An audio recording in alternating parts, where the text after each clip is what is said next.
buenas tardes, buenas noches, sea donde sea que nos estés viendo o escuchando. Bienvenido y bienvenida a, a un nuevo episodio de Princeside Podcast. Hoy estamos nuevamente por aquí con un tema sumamente relevante que ahora te vamos a contar de qué se trata. Pero antes vamos a saludar a mi partner, Augusto. Buen día, ¿cómo estás? Hola Maggie, muy bien acá, con el frío de Lima, con mucho frío.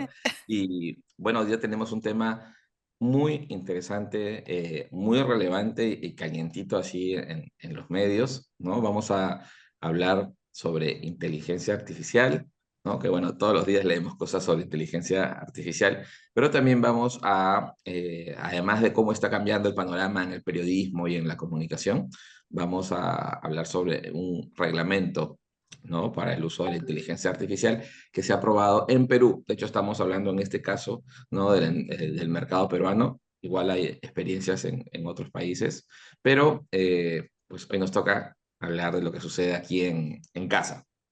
Y para eso tenemos un gran invitado, ¿no? Que es un periodista, un creador de contenidos, divulgador, que diría yo, de toda esta innovación, de inteligencia artificial. Y vamos a presentar pues a Antonio Manco. Pero antes de comenzar a conversar con Antonio, pues vamos a leer una una breve sumilla de lo que hace, de su experiencia, ¿sí? Y bueno, como les dije, Antonio Manco es periodista digital, es experto, uno de los referentes ahí en inteligencia artificial. Si usan LinkedIn, deberían estar usando LinkedIn, pues lo van a ver constantemente y en otras redes sociales también generando contenido y divulgando sobre aplicaciones y usos de la inteligencia artificial generativa, ¿no? De hecho, yo creo que es una figura clave en la transformación tecnológica del periodismo y la comunicación en el Perú. Y de hecho, no es poca la trayectoria que tiene. Antonio tiene más de 20 años de trayectoria profesional, ¿no? Ha trabajado en diversos medios de comunicación. Ya nos contará él en dónde está ahora. Ha liderado equipos de transición digital en medios súper conocidos como Correo, Ojo, Ajá, ¿no? Y también dirige pues, proyectos vinculados a la inteligencia artificial, redes sociales, nuevas audiencias y tecnologías aplicadas a la comunicación. Además de eso, Antonio es profesor, conferencista, desarrolla propias herramientas en inteligencia artificial y otras cosas más que ya nos contará en este episodio de Prince Podcast. Pero de hecho, es una persona que sabe mucho del tema, ¿no? Y que nos incumbe a nosotros, la comunicación, el periodismo, las marcas, y ahora, a partir de estos días, pues, este marco normativo. Bienvenido, Antonio, a Prince Podcast. ¿Cómo estás? ¿Qué tal, Maya? Gusto, muchas gracias por la invitación. Para mí es un gusto estar aquí con ustedes y, por cierto, hablar de este tema que hoy en día está sonando bastante fuerte, no solamente por el uso de la IA, sino por la reglamentación que ya comentaste que se ha publicado recientemente. Así es. Empecemos por el principio. Yo Ujú. tengo la duda y la curiosidad de saber, bueno, en esta época de transformación digital, no hablar de IA es estar un paso atrás, evidentemente, pero ¿cómo llegas a interesarte, a amalgamar este tema de la inteligencia artificial con el periodismo, con la comunicación en general? Bueno, yo me siento afortunado porque en realidad mi primera cercanía con la inteligencia artificial fue en un viaje a Corea que hice el año 2018, invitado por Samsung. Fuimos varios periodistas, pero conocimos el uso de la tecnología en aquel momento a través del Machine Learning y de otras plataformas de IA. Probablemente en ese momento cuando empecé a conocer cómo se iba a utilizar, estaba más vinculada a equipos de casa, equipos domésticos, pero ya de por sí en ese momento veía automatización, veía procesamiento de datos inteligentes y además veía oportunidades. ¿Por qué a mí me sirvió? Porque dentro de este colectivo y de este grupo, que era de periodistas latinoamericanos, pude tener acceso a herramientas cuando empezaron a salir el año 2020, 2021. De hecho, se hizo un grupo cerrado donde recibíamos muchas actualizaciones sobre tecnología y novedades. Tuve un primer acercamiento con, digamos, herramientas que empezó a generar Google. Es verdad que ahí hubo una pausa, apareció OpenAI y ya tuvimos de alguna manera la tecnología a la mano de todos, más o menos entre el 2022 en adelante. En mi caso, yo pude hacer pruebas de prototipos, plataformas por anticipado y tenía, digamos, esa posibilidad de tener el acceso exclusivo, pero también a proyectarme de manera personal, ¿no? Yo creo que en este momento, y probablemente lo profundicemos luego, eh, yo diría que el uso de la IA ahora debe pasar ya por la personalización, ¿no? Porque tenemos muchos periodistas que usan el ChatGPT, usan otras chatbots de manera muy general. Lo están usando como un buscador y en realidad creo que ahí hay que aprovechar mucho más la personalización que hoy en día ya es gratuita y justamente permite ir un poco más allá. Genial. Personalización, palabra clave de este episodio y lo vamos a ver luego también. Después vamos a preguntarte cuáles son tus herramientas favoritas. Yo me estoy Ujú. enamorando mucho de Perplexity últimamente, Ah, ok. de la versión de pago. Estoy haciendo Ujú, ahí auditorías. Pero bueno, Antonio, ¿y en qué momento de estos, que tampoco ha sido hace tantos años, ¿no? ujú. Pero ¿en qué momento sucede esa chispa, ¿no? Interior y tú dices, oye, esto me puede ayudar a contar las historias de otra forma, puedo Ujú. incorporarlo al periodismo, a la comunicación, y te vuelves un poco, esta palabra que es que, de hecho hace tiempo no la escuchaba, no la decía, pero evangelizador, ¿no? De esta tecnología, de estas herramientas. Cuándo sucede ese cambio, esa bisagra ahí? Mira, yo, es verdad, tenía acceso a herramientas. Por ejemplo, tuve Copilot antes de que salga a la luz y me gustó mucho porque en el aplicativo confluían muchas herramientas. Pero creo que yo me he emocionado mucho cuando he empezado a procesar datos masivos, que pueden ser Excel, PDF o documentos bastante amplios, a través de la IA. A mí me sirvió de mucho. En algún momento estuve haciendo periodismo de investigación en un medio independiente y por ejemplo, el procesamiento de estos Excels engorrosos y largos que están en transparencia del Estado, para mí fue mucho más sencillo. Algo que era difícil en su momento, por ejemplo, era el uso del Excel, ¿no? Habían fórmulas y elementos ahí complicados, pero con la inteligencia artificial empecé a hacerlo de manera mucho más fluida, obviamente con un proceso de verificación, porque a veces tenías estos problemas en los cuadros de Excel, la versión que era diferente de Google Sheets con el propio Excel que es de Word, o bueno, perdón, de Microsoft. Entonces, eso fue, creo que, lo que más me emocionó. Y me lo guardé en ese momento porque obviamente significaba un proceso que yo mismo había notado, ¿no? A pesar que por ahí tenía sugerencias externas, pero me ayudó mucho para tener data específica, para filtrar, para tener bases de datos pequeñas en mi computadora. Hoy en día eso ya es de uso común, ¿no? Pero en su momento a mí, hablando de hace un año o poco más, era algo nuevo que me ha ayudado y me ha motivado a seguir detrás de esto y a seguir investigando. Creo que muchos de los usos de la IA que uso de manera personal hoy en día para mi trabajo son parte de mi propio flujo y muchas me las tengo que guardar porque, entre comillas, tienen de alguna manera esa exclusividad, cierto poder que te da hoy en día la IA, ¿no? En mi caso, tengo algunos que todavía estoy utilizando mucho hasta ahora y también detrás de ello he notado que efectivamente hay ciertos momentos en que la IA alucina, ¿no? Este término también es que la IA empieza a inventar cosas y me he dado cuenta en qué situaciones se da ese momento de debilidad, entre comillas, de la IA para verificar siempre dos o tres veces un resultado. Interesante esto que estás diciendo, porque algunos profesionales y en todos los campos, no solamente en la comunicación, y sobre todo las nuevas generaciones, consultan la IA como si fuera que tiene la verdad absoluta. Y ya nos Mm. estás diciendo que no, lo sabemos. ¿Y cómo entonces utilizamos la IA? ¿Como una fuente de información más, tal vez?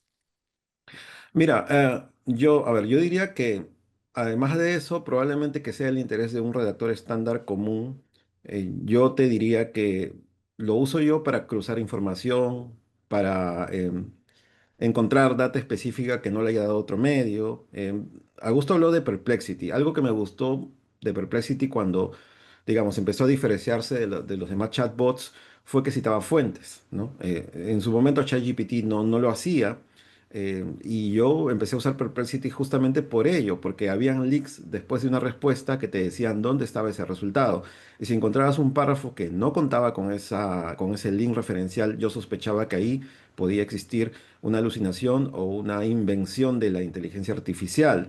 Entonces ahí empecé a notar de repente debilidades y yo tomaba con pinzas justamente ChatGPT, ¿no?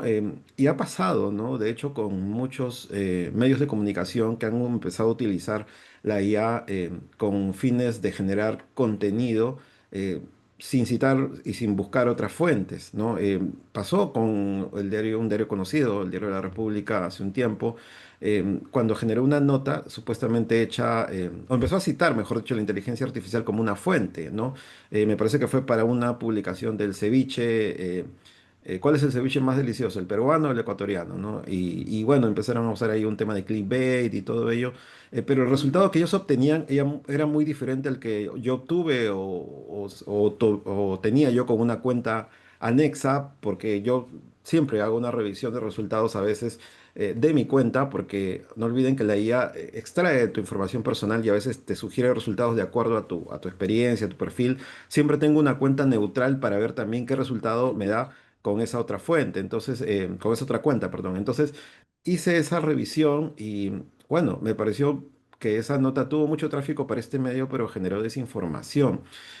Y yo te diría que hoy tenemos que ser muy cuidadosos, ¿no? La IA no es una fuente exclusiva, de hecho necesitas cruzar con dos fuentes más por lo menos, además del criterio tuyo periodístico. Estoy tomando nota, ¿no? Porque son recomendaciones importantes y las vamos a poner también en el blog post que hagamos. Eh, Antonio, y justamente lo que estás comentando sí, de esta nota, no solamente de ese medio, sino en realidad, yo creo que en general muchos medios o muchos espacios digitales han ido como que un poco tanteando, ¿no? Con ese tipo de notas. ¿Cómo sería Lima en el año 2050 según la inteligencia artificial y según ChatGPT, ¿no? Y efectivamente convertían a lo que este robot, pues decía, generaba, ¿no? Ni siquiera pensaba, generaba, y pues lo utilizaban como fuente de información y como noticia. ¿No? Ujú, Y en su momento creo que generó mucho tráfico, ¿no? O mucho ruido. Pero eso me lleva a pensar que aún ya después de haber pasado esta etapa, existen riesgos, ¿no? En cuanto al uso de la IA, ¿no? Generativa en el periodismo. Localmente aquí, porque este episodio está así enfocado en nuestro país, 100% en Perú, ¿qué riesgos ves para lo que sigue el año y para lo que viene? Sobre todo, por ejemplo, estamos entrando a una etapa electoral. ujú. Primero te voy a hablar a nivel periodístico. Yo temo que nuestros redactores empiecen a tener una dependencia de la IA. Yo no digo que sea mala utilizarla, por eso al inicio yo te hablaba de la personalización. Eh, Normalmente yo, por ejemplo, hago un texto y si necesito que haga algunas pinceladas la IA, sobre todo en conexión de párrafos como un propio revisor de ortografía, ¿no? Yo, por ejemplo, tengo un GPT y un GEMS donde uso esta norma, bueno, no es una norma, estas recomendaciones, este manual, perdón, que da el Estado peruano para redacción, ¿no? Porque bueno, ahora trabajo también para algunos proyectos de ese tipo. Entonces, tengo yo un corrector de estilo, que, por ejemplo, en el estado tú tienes que escribir porcentajes de una manera, tienes que usar ciertas palabras, y yo tengo un James o tengo un GPT que me hace esa corrección, porque claro, uno no puede pues memorizarse más de 2000 reglas, ¿no? Y eso es un uso que yo le doy. A veces, es verdad, parafraseo, a veces utilizo para mi parrilla de redes sociales, pero yo no puedo depender de la IA para que me haga mi texto completamente, ¿no? Porque además de las posibilidades de errores, como estoy viendo yo que ocurre en algunas redacciones donde a veces hasta la sumida final de recomendación de ChatGPT aparece filtrada, ha pasado con medios serios como La Nación de Argentina, por ejemplo, donde te dice la IA, Si quieres que te haga una versión para redes, tal, eso a veces lo copian y lo pegan. Entonces, Sí, este es uno de los temas que a mí me preocupa, ¿no? Por eso yo decía, personalicemos, busquemos flujos o aspectos en tu trabajo que mantengan el criterio que tú tienes para redactar una nota, pero que te asista para ciertas formas, ¿no?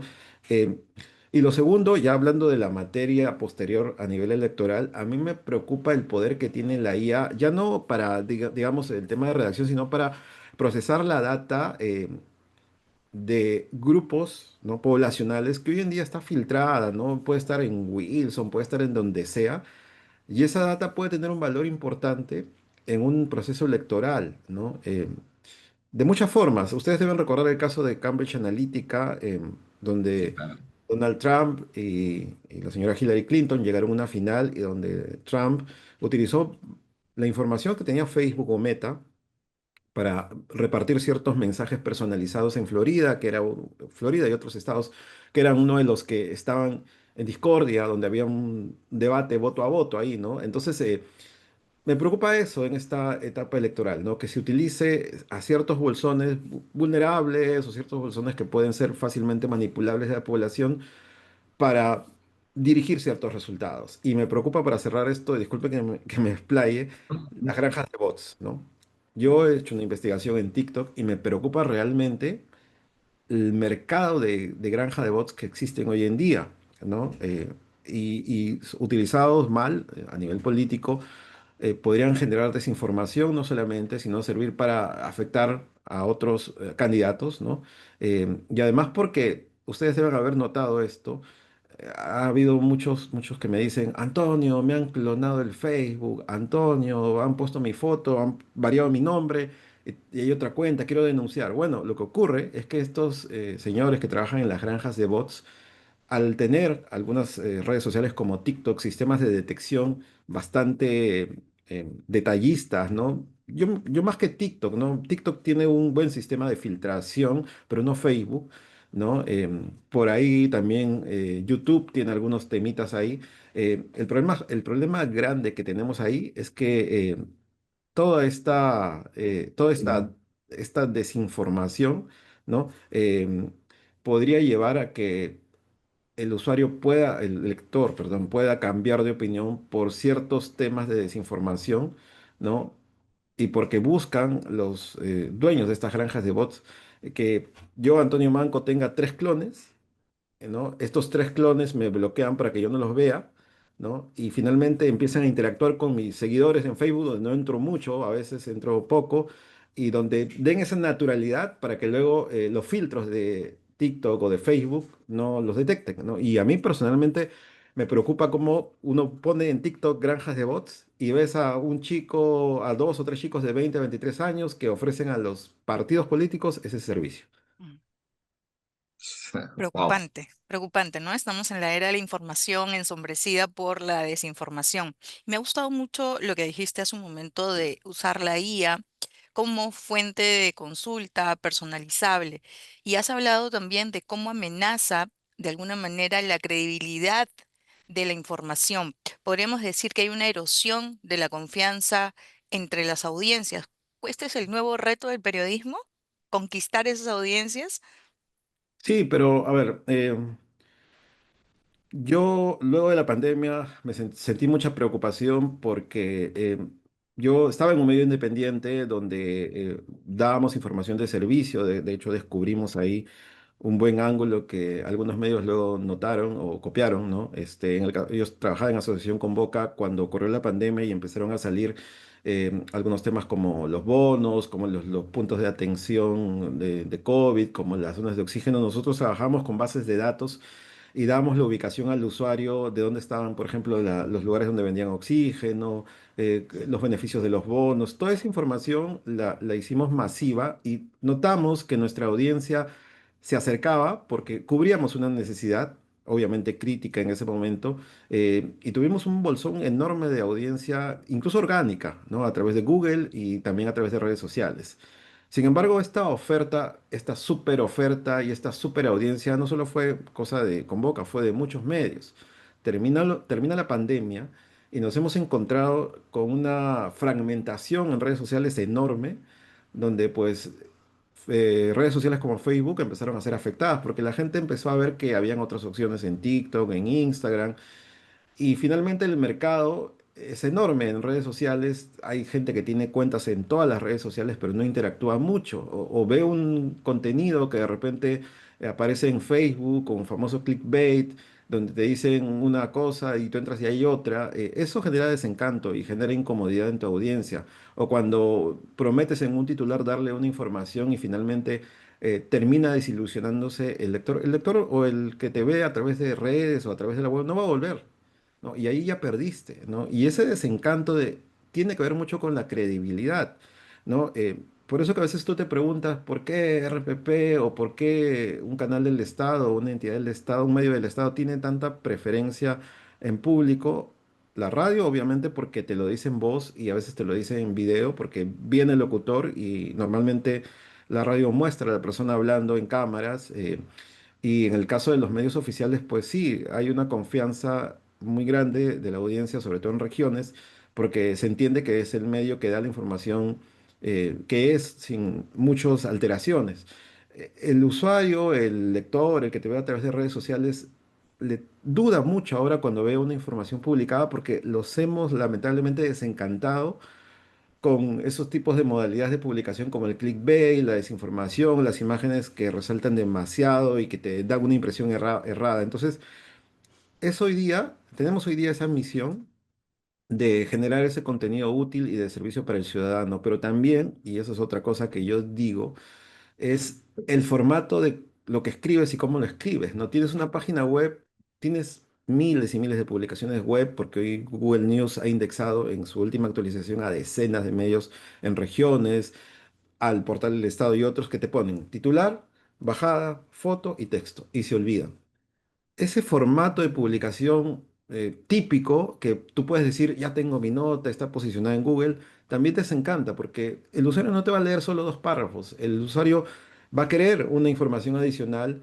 que llame a seguir leyendo. O sea, si yo hablo, por ejemplo, del top 10 de los hombres más ricos del Perú, tú quieres ver el ranking, ¿no? Y si tú le pones la información que el usuario quiere leer atrás para que te lea todo entre comillas, el usuario se va a ir, ¿no? Es lo mismo del famoso hook en TikTok o en otras redes sociales donde te dicen claramente tienes 4 segundos para capturar al lector, a la persona, perdón, que te ve en el video.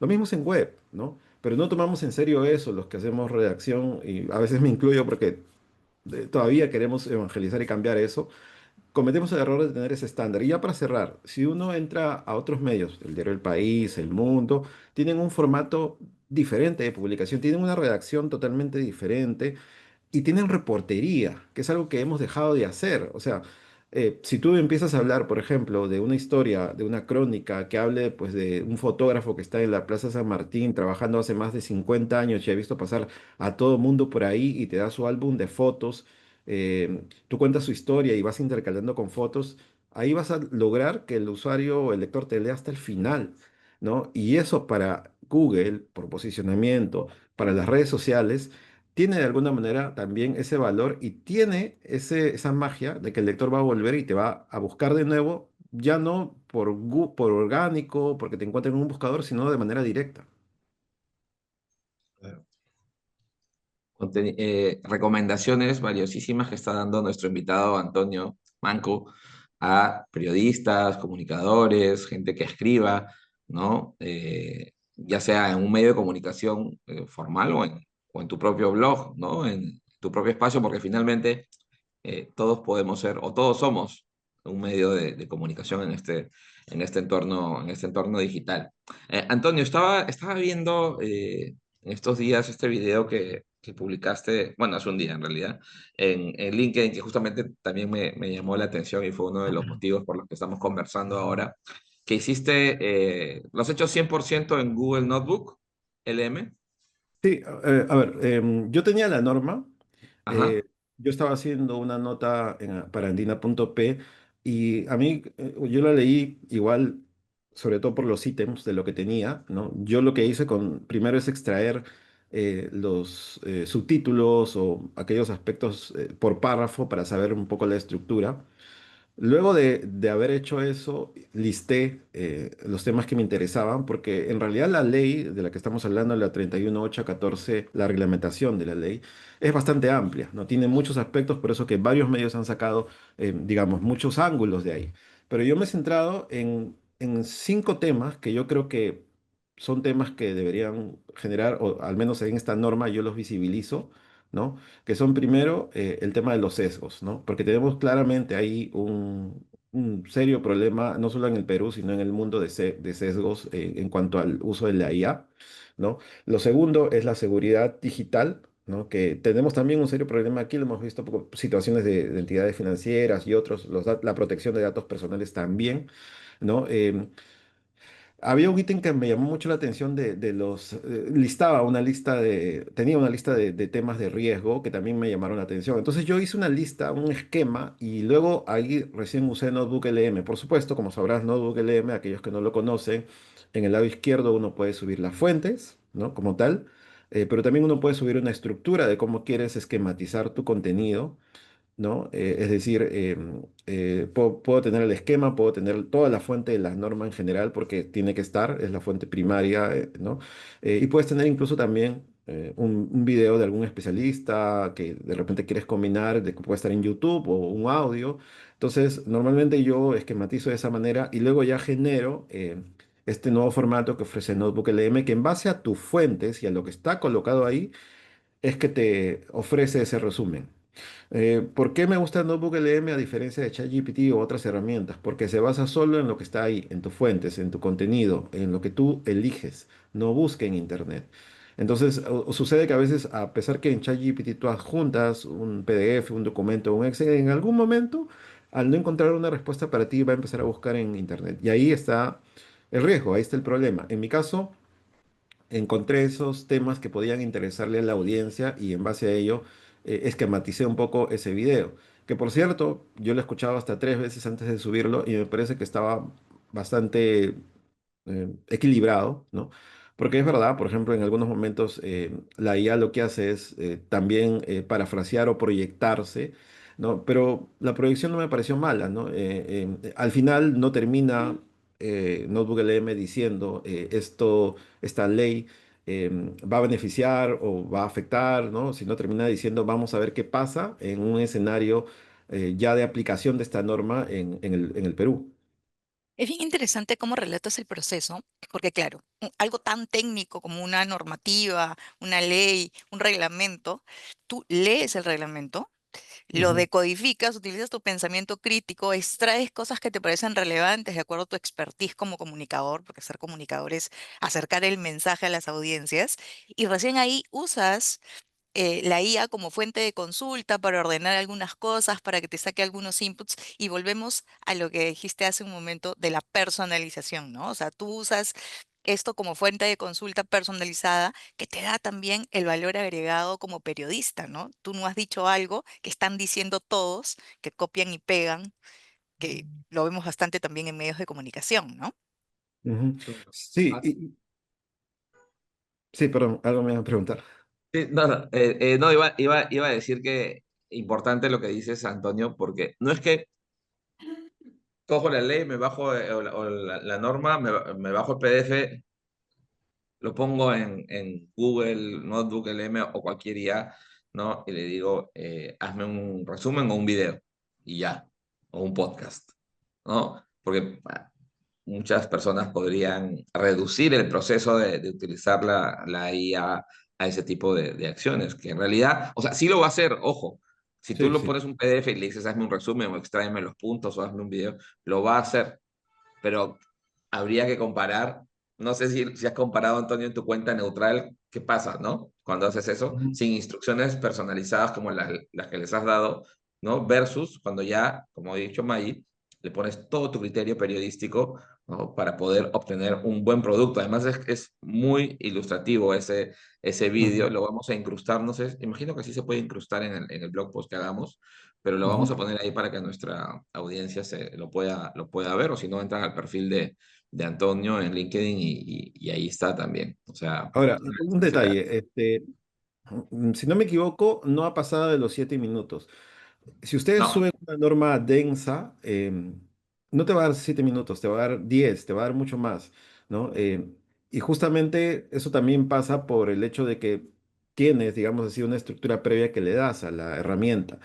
¿No?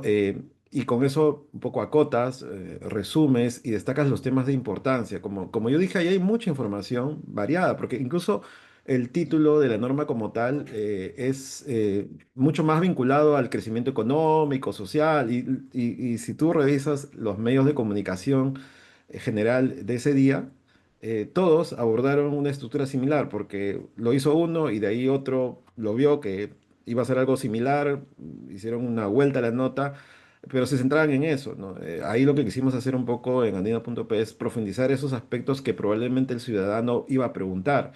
Y yo quería añadir, porque yo sé que el fondo para mí de la norma es muy importante, ¿no? Y además porque yo ya te hablé de estos problemas que hemos tenido asociados aquí en el país, pero algo que yo quise poner y no me salió de alguna manera, tuve que hacer ahí un poco la consulta, era cuáles eran los espacios, ¿no? Para que el usuario pueda o reclamar o pedir más información o incluso denunciar, ¿no? Y ahí se mencionaba a Indecopi, al Ministerio de Justicia que tiene una oficina, un área especial, y la División de Investigación de la Policía que ve temas de ciberdelincuencia. Entonces, yo personalmente traté un poco de irme hacia esos aspectos.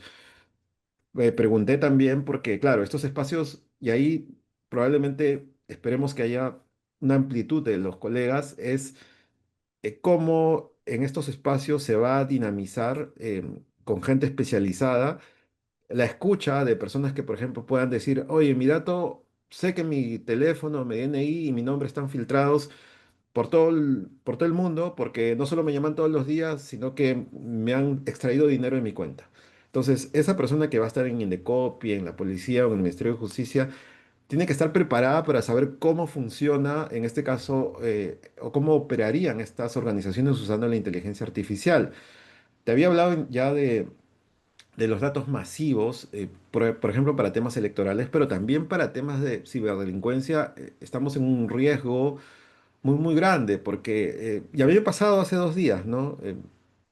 Me llaman, yo he puesto mi número telefónico para que ya no me llame ningún operador telefónico, porque, bueno, yo recibo muchas llamadas y a veces no contesto números desconocidos, pero ya estaba tranquilo, ¿no? Y hace pocos días me llamaron para ofrecerme una tarjeta de otro banco, de un banco X.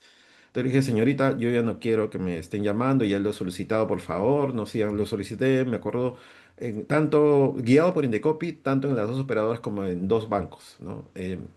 Pero ¿qué pasó? Pasó unos 5 minutos y me llovieron ya no solamente de ese banco, sino de otros tres o cuatro. Yo de verdad que me aterré porque he sentido que lo que ha hecho el algoritmo, o no sé, cómo operan estas operadoras, ha visto que he contestado y inmediatamente me han llovido otras, ¿no? Y ayer intenté hacer un nuevo bloqueo porque de verdad que me incomodé, ¿no? ¿Quién cautela por mí? Obviamente Indecopi.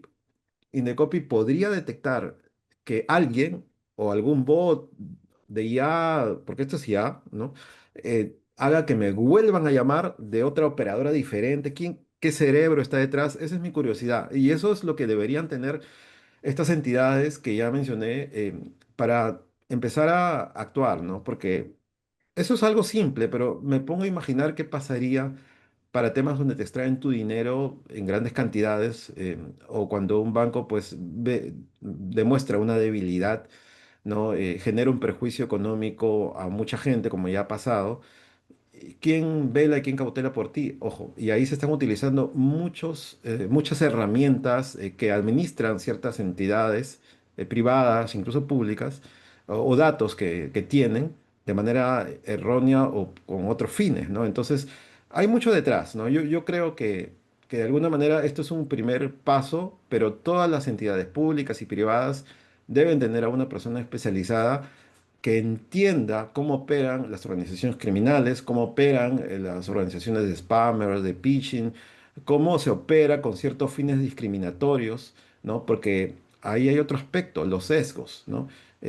Imagínate que un centro comercial sortea algo y le vende una comunicación a su público, voy a sortear una casa y un carro, pero ellos obviamente quieren que aquellos que son mucho más leales, que tienen una cierta cantidad de compras, sean los más privilegiados. No te lo va a decir públicamente, pero obviamente tú le mandas correos electrónicos o mensajes a estas personas para que se sientan más cercanas a tu entidad, ¿no? Eh, Viene el sorteo la siguiente semana, estate atento a nuestra página web. eh, en cambio, el que tiene pues 20 soles no va a recibir esos mensajes y va a tener menos opciones de ganar. O sea, todo eso podría estar englobado en esto y podría existir ya, ojo, en estas plataformas digitales que podrían tener sesgos, que podrían tener ciertos niveles para beneficiar a quien invierte más, a quien es más leal, entre comillas. Entonces, eso también es lo que a mí me preocupa que pueda ocurrir. Por eso que la ley creo que tiene muchos aspectos a tomar en cuenta, ¿no? Hay mucho detrás, no solo esto que le estoy comentando. Y eso es hacer comunicación y hacer periodismo. Tenemos una ley, una normativa, y lo que hace Antonio es empezar a cuestionarse con temas del día a día que nos pasan a todos, que nos llaman. Eso es precisamente, y eso no te lo da la IA, ese espíritu reflexivo, ese pensamiento crítico, analítico, es lo que la IA todavía no nos puede dar. Sí, que Sí, y no nos reemplaza, y no nos reemplaza en eso. Antonio, para ir puntualizando en los temas de este nuevo reglamento de IA en Perú y para nuestra pequeña audiencia, para que lo tenga súper claro, ¿no? Además de ver tu video luego, ¿cuáles son estas claves, ¿no? ¿Cuáles son las prohibiciones o las protecciones y oportunidades que tú has encontrado en tu revisión de este reglamento de IA en Perú? ok, primero que yo sé que es un sueño, pero creo por eso que en la nota que se publicó bueno, en el medio en el que trabajo, hablé de bienestar humano, ¿no? Y yo creo que por ahí empieza esto, ¿no? Porque ya lo comenté, el hostigamiento y es uno, pero también están los temas de discriminación, también están los temas donde cierta publicidad te va a llegar por ciertos fines o necesidades, eso es lo primero. También está la seguridad y cómo se sienta una persona, ¿no? Me pongo en el lugar de un adulto mayor que no puede manejar muy bien el celular y está en mucho más riesgo.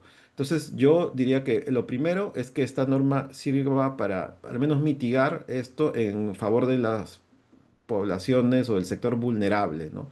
Em, que también sirva de oportunidades, porque hay mucho potencial detrás, ¿no? A nivel educativo, a nivel de salud, la IA definida con normas claras puede servir perfectamente para aligerar problemas comunes del procesamiento de datos, ¿no? Pero es uno de los pocos países que no tiene un sistema de salud interconectado, ¿no? Y si esto se usa con sapiencia, vamos a poder tenerlo ya de manera mucho más fácil. Creo que también, ya lo dije, la privacidad de datos personales es otra columna importante de la norma. Está muy claro, pero reitero, cada institución, cada entidad pública o privada deben definirlo de manera clara. Hay prohibiciones, ya, bueno, podríamos decir que además de la influencia engañosa, la manipulación, ahora el tema electoral que viene, eh, debería definirse, yo creo, y eso va a depender del Congreso y de otras entidades, puntualmente en ciertos aspectos, ¿no? De manera como que un delito, ¿no? Em, Ustedes deben haber escuchado el caso de Roblox, donde hay muchos temas de ciberacoso y de hechos terribles en otros países, espero que aquí en el Perú no sea, porque es un entorno, estos juegos de Roblox, donde los niños están expuestos y donde la información, perdón, donde se usa cierta tecnología de la IA para engañar a los chicos, ¿no? He leído, aterrado, cómo utilizan la IA para cambiar la voz para hacer pensar que son adolescentes o jóvenes, usan avatares. Eso debe ser normado, ¿no? Debe ser precisado en la norma, ¿no? Porque si viene un papá y va a una comisaría y denuncia que su hijo es acosado por esta plataforma, la plataforma no va a hacer nada. Es más, en el mundo hay críticas duras a Roblox, pero aquí, ¿qué hacemos como autoridades, no? ¿Hay algún manual para que esas denuncias puedan llegar de manera efectiva y puedan ubicar al agresor? O sea, se dan cuenta, son varios aspectos que hay que empezar a limar, pero reitero, este es un buen inicio. Otra cosa que he leído es la necesidad de la supervisión humana. No, ya lo dijimos, pero no tenemos que hacer que la automatización nos enamore y nos conquiste. Y no solamente hablo de periodísticamente hablando, ¿no? Hablo en una empresa que de repente quiere usar la IA con fines beneficiosos en la línea de producción de algo, ¿no? Producto, servicio también, como no. Y que si todo lo automatiza, finalmente está pasible de errores y está pasible de que también llega a temas sensibles, por eso que se hace bien en hablar en esa norma de temas bastante importantes como la salud, como la educación, donde el uso de la IA debe ser supervisado, pero también debe ser analizado a fondo, ¿no? Ya has visto este caso lamentable de el suero que, bueno, lamentablemente afectó a mucha gente, ¿no? Esto es un caso no tanto vinculado a la IA, pero habla de supervisión humana. Entonces, ahora vamos a tener eso, lo debemos tener ya en muchas empresas. El hecho de que se incida en esta norma es un gran paso. Penúltimo, los datos sensibles, ¿no? Hay mucha data, hay mucha información hoy en día en todos lados, ¿no? Y hay datos que probablemente puedan ser usados con fines delictivos, ¿no? Y estos datos sensibles hay que saber quiénes los tienen, quiénes los están usando de manera ilícita. O sea, si el que quiere cometer el delito está aquí, pero en el proceso de la comisión del delito pasa usando plataformas de comunicación que es de alguna empresa o utilizan de alguna manera la data para surtir o para darle esto a entidades legales, ahí también estamos hablando de un error, o al menos de estas que compran esa información, ¿no? O sea, ¿por qué mi dato está en una base de datos de un banco? ¿De dónde lo compraron? ¿Cómo lo consiguieron? O sea, todo eso creo que es un aspecto que debemos tomar en cuenta. Y lo último, yo diría que aquí hay mucho por hacer en el sector público y en el sector privado, ¿no? Y también los va a beneficiar de alguna manera, porque todos estos aspectos que estamos viendo están cambiando con la inteligencia artificial, están creciendo de manera exponencial. eh, y yo diría que, así como en algún momento tuvimos a Wilson como el espacio de la piratería privilegiado, me preocupa que empiecen a crear alguna inteligencia artificial in-house en Perú que empiece a cometer delitos, ¿no? O sea, me preocupa que la especialicen y la entrenen para generar una llamada de engaño, clonando voces o no sé, mucho más allá, ¿no? O sea, realmente, o que se metan a un sistema de registros públicos y obtengan un título de manera falsa utilizando un entrenamiento. O sea, a mí eso es lo que probablemente me genera preocupación, porque acá hay mucha gente capaz e inteligente, hay muchos ingenieros capos. Y yo esperaría que no pase lo mismo que tuvimos en algún momento en la piratería, ¿no? Donde no solamente pirateaban o programas, ¿no? De diseño, de videos, qué sé yo, sino también te metían virus en la máquina, te metían rastreadores en el equipo. O sea, aquel que compraba en estos lugares sabía perfectamente, bueno, los que conocíamos el tema, sabíamos perfectamente que ya teníamos un virus o algo en nuestro equipo, ¿no? Que veía todo lo que hacíamos. Entonces, eso también creo que es un tema que no hay que perder de vista. Interesante lo que comentas, ¿no? Ahora, este reglamento, aunque hay muchas cosas que profundizar y que limar, como bien has explicado, es una oportunidad que genera de alguna manera confianza dentro de la ética digital y la comunicación. ¿Y en qué posición nos pone a nivel mundo, a nivel región? ¿Hay otros reglamentos? ¿Tú qué sabes del tema? Cuéntanos cómo va eso. Mira, Perú, Chile, yo no he revisado a profundidad al 100%, pero sé que Chile y Perú y Argentina podrían ser en estos momentos los que ya están generando esta reglamentación. eh, pero, reitero, cada reglamentación tiene que tener un resultado y tiene que tener la adopción de especialistas en IA en cada una de las entidades o espacios, ¿no? Yo diría que esto recién empieza y diría que así como queremos compararnos, porque va a venir luego una situación de repente muy complicada y difícil en algunos aspectos y ya está ocurriendo, va a ser necesario que generemos legislación para que haya sanciones o para que haya alertas o advertencias, ¿no? Por el mal uso. O sea, yo diría, la ley es una cosa, pero la aplicación, o sea, de esto, los resultados de esto es el siguiente paso que hay que dar, ¿no? O sea, la legislación puede estar ahí, pero ¿cómo la aplicamos de manera seria? ¿Cómo la aplica una entidad pública, una entidad privada, una universidad? Esto es un tema que recién empieza y yo miraría a eso, ¿no? Yo sé, la ley se hace todos los días, las leyes se hacen todos los días. Saludo el nivel y la estructura que tiene esta, es bastante amplia. Y creo que puede ir mejorando también a medida que aparezcan nuevos sistemas de IA que probablemente van a generar otro tipo de resultados y se preste a un mal uso, vamos a tener que seguir actualizando esta norma, ¿no? Por eso tenemos hoy un código penal que se actualiza cada cierto tiempo, porque, bueno, hay nuevos delitos, hay nuevas tecnologías que se utilizan. Lo mismo vamos a tener que hacer, ¿no? Para esta situación de la inteligencia artificial o esta tecnología que cada vez está más al alcance de todos. Interesante, Antonio. Y ya nos va ganando el tiempo, ¿no? Esto da para largo, o sea, de estos podemos hablar todos los días, ¿ya? Pero yo quisiera ir cerrando este episodio de hoy con tu opinión sobre qué crees, qué es lo que se viene acá en el futuro inmediato, en el corto plazo, ¿no? ¿Qué va a marcar la comunicación y el periodismo en su relación a la IA? Bueno, a ver, yo ya lo hago, pero voy a hacer una recomendación y siempre la hago cuando me invitan a algún lugar, ¿no?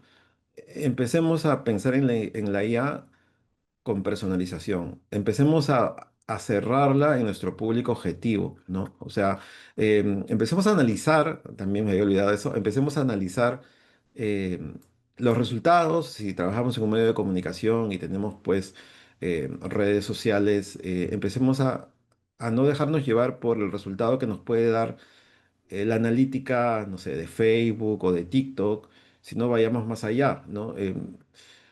Hace poco estaba yo capacitando a un equipo de amigos, básicamente son amigos, ¿no? Y bueno, me gustó que utilizaran, por ejemplo, Metricool, ¿no? Donde hay un calendario de horas de publicación eficientes, ¿no? Pero es verdad, o sea, por ahí he hecho pruebas y hay una certeza, pero ellos trabajan con muestras, ¿no? Porque en la vida van a hacer un trabajo tan profundo para ti, preocúpense de la analítica, ¿no? Descarguen estos dashboards en Excel, perdón, estos archivos en Excel que te dan Facebook, TikTok, esos botoncitos que a veces asustan, ¿no? Con la data de Excel y úsenlo con la IA, ¿no? Personalícenlo para que yo, por ejemplo, ahorita estoy probando con Gemini, ¿no? Y es gratuito también, un perfil para yo subir esos Excel y ya me dé una interpretación adecuada de acuerdo a mis intereses para que me digan mejores horas de publicación, para que me digan no solamente mi top 10 de videos, sino cuánto tiempo me vieron, ¿no? O sea, porque yo puedo tener 100.000 visitas en un día y emocionarme, pero fue solo el gancho de mi video lo que jaló los primeros 10 segundos y luego se fue la gente, ¿no? Entonces no hubo retención. El tiempo de permanencia de visualización de un video, ¿no? También dice mucho y también genera cierto interés de tu audiencia. Entonces, cada aspecto, así como está, hay un montón a nivel web, a nivel de carruseles que subes en redes. Ahora, por ejemplo, se puede hacer en TikTok y está funcionando bastante bien. O también, ¿por qué no decirlo? Lo de la web, si bien muchos dicen que está perdiendo terreno, hay formas de lograr que Google reconozca el contenido original, ¿no? Y yo les diría, dejen de estar usando ChatGPT u otros chatbots de manera genérica, ¿no? Porque el resultado, si bien está parafraseado, tiene la misma estructura para todos. Es como si todos nos estuviéramos copiando en serie, nada más que con otras palabras. Y el algoritmo hoy en día de Google se da cuenta de eso. Entonces, agreguemos valor, ¿no? Al contenido que hacemos, ¿no? Agreguemos también información estadística y utilitaria para la gente, ¿no? Eh, yo, por ejemplo, ya para cerrar, eh, tengo unas 27, un poco más, personalizaciones, ¿no? En GPTs o en GEMS, ¿no? Ahora último estoy probando, por ejemplo, un verificador electoral, ¿no? Estamos todavía probándolo a ver para ciertos temas. Eh, Trabajamos con un generador de guiones en base a nuestros contenidos en la agencia donde estoy. También tengo mi corrector de estilo, de ortografía. Por ahí estoy probando un traductor también, que es mucho más eficaz. En fin, o sea, ustedes o los profesionales pueden personalizarlo con lenguaje humano, porque hoy en día, pues la inteligencia artificial lo que permite es eso, ¿no? Hay gente que está programando sitios, páginas web, solo explicando ciertos temas o ítems, ¿no? Hay gente que tiene sus sitios en WordPress y está haciendo plugins, perdón, personalizados con la IA y logrando una serie de cosas que antes costaban, ¿no? Entonces, yo creo que mientras uno use de esa manera la inteligencia artificial, de acuerdo a tus necesidades y de acuerdo a tus objetivos, vas a lograr finalmente algo más que el resto, ¿no? Y diría que por ahí va el camino. Y bueno, es duro decirlo, pero también estamos viendo que pues la IA está supliendo algunas funciones, ¿no? La gente hoy en día está usando el famoso nano banana para hacer edición, no solamente de imágenes o restaurar fotos, ¿no? Sino que están editando, y he visto hace poco un flujo interesante, están editando los flyers que ya están colocados simplemente con un prompt, ¿no? Oye, ¿sabes qué? Este titular cámbialo del flyer. O sea, ya ni siquiera se van a Canva y editan ahí, ¿no? De frente nomás, con Nano Banana, ¿no? Que es lo último que ha salido, que todo el mundo está encantado con esta aplicación de Google, ¿no? Y seguro van a salir más, ¿no? Lo de VO3 en videos, VO2, VO3, tiene un impacto bastante fuerte. Hemos visto que se está haciendo publicidad con la generación de videos con IA. Yo, dentro del curso del Colegio de Periodistas de Lima, me encargué de VO2 y VO3. Y bueno, he visto buenos trabajos. Ahí han salido más de 15 proyectos de chatbots, pero no solamente salieron los chatbots, salieron también los planes de redes sociales que incluían videos generados con VO3, y yo me quedé impresionado de la creatividad de los colegas, justamente que aprovechan de esa manera diferenciada la IA para sus objetivos. Y interesantísimo lo que nos dices, y a mí no me gustaría dejar pasar la oportunidad de tener un profesional como tú, porque a gusto, y creo que tú también, Antonio, somos docentes y quiero que te dirijas a las nuevas generaciones, a los estudiantes de comunicación, de periodismo. ¿Cómo usar la IA con responsabilidad sin reemplazar el pensamiento crítico para desarrollar sus skills? A ver, si hablamos de periodismo, primero que no dejen de lado la reportería. O sea, es más, ahora hay mucha ventaja, y reportería no solo es salir a la calle, o sea, si hablamos de medios de comunicación que buscan data, hay mucha data en general rastreable, ¿no? En general, no solamente como dije al inicio de gastos o no sé, o otros temas, ¿no? Busquen, hay mucha información que investigar usando la IA y es mucho más fácil ahora. Lo segundo es que generemos un lenguaje de comunicación directo, ¿no? Con nuestra gente, con nuestra audiencia, que la tengamos mapeada, ¿no? De por sí ya les di una pista de cómo hacerlo. Y además, no dejemos de lado el mensaje positivo o el mensaje que ayude digamos, a mejorar lo que hace tu seguidor o tu audiencia, ¿no? Em, Todo el mundo me dice por qué TikTok es más que otra red social. Es que tiene un algoritmo tan poderoso que cuando identifica una necesidad tuya, eh, te sugiere contenido. Es verdad que hay algunos aspectos también negativos, pero te hace sugerencias tan relacionadas a ti y tan a tus necesidades, que por eso está el éxito, ¿no? Entonces, yo diría que ese tipo de estrategia podría funcionar ahora, ¿no? Si identificas que dentro del 100% de tu audiencia, un 20% quiere que le des un tutorial, tienes que hacerlo, ¿no? Y la regularidad, ¿no? De ese contenido que generas también debe darse, porque las audiencias hoy en día quieren contenido diario, ¿no? Yo sé que es difícil, pero veamos la manera de hacerlo efectivo, ¿no? Yo les diría a aquellos que trabajan en solitario, busquen alianzas, ¿no? Busquen alianzas, porque las alianzas no solamente a nivel global ayudan, ¿no? Por algo no están ahí famosos youtubers destacando, que se sientan tres o cuatro en una mesa y hablan de temas diversos, sino que las alianzas van también por los colaborativos, ¿no? O sea, si yo tengo pues 6.000 seguidores en TikTok, Augusto tiene 15.000 y tú tienes 20.000, eh, hagamos una estrategia para visibilizarnos los tres, ¿no? Y ese conjunto, ese trabajo conjunto tiene su fin, sus resultados, perdón. Y claro, tú sigues haciendo tu contenido personalizado, pero de vez en cuando una alianza no está de más, ¿no? O sea, el colaborativo, como le llamamos. Y ya para cerrar, no dejen de lado un formato que está funcionando y que por ahí ya lo están haciendo algunos youtubers, ¿no? El famoso IRL streaming. ¿No? A la gente le encanta ver una sucesión de hechos que ocurren en la calle, que ocurre, porque estás saliendo a la calle y estás escuchando a tu audiencia, ¿no? Por eso que cuando hay un paro, cuando hay un incendio, antes era Facebook y ahora es TikTok donde tú te enteras de lo que está pasando, ¿no? Incluso antes que los canales. Pero también cuando tú estás en un lugar y empiezas a, obviamente, previa preproducción, a informar algo, no sé, la ruta turística, la ruta gastronómica o otras cosas, y haces un recorrido en diversos escenarios, garantizas justamente el tiempo de permanencia mucho mayor, que es lo que les hablaba, ¿no? Yo he visto muy buenos trabajos de IRL streaming, incluso en medios de comunicación, que han tenido una retención altísima, hasta de 60% de permanencia de su audiencia en una hora y más de transmisión. Entonces, yo creo que ese es algo nuevo, ¿no? O sea, diferencia de la clásica televisión, diferencia de los clásicos videos sentados en un estudio, en una mesa. Así que creo que ese aspecto también creo que va a tener su futuro, ¿no? Así que eso sería.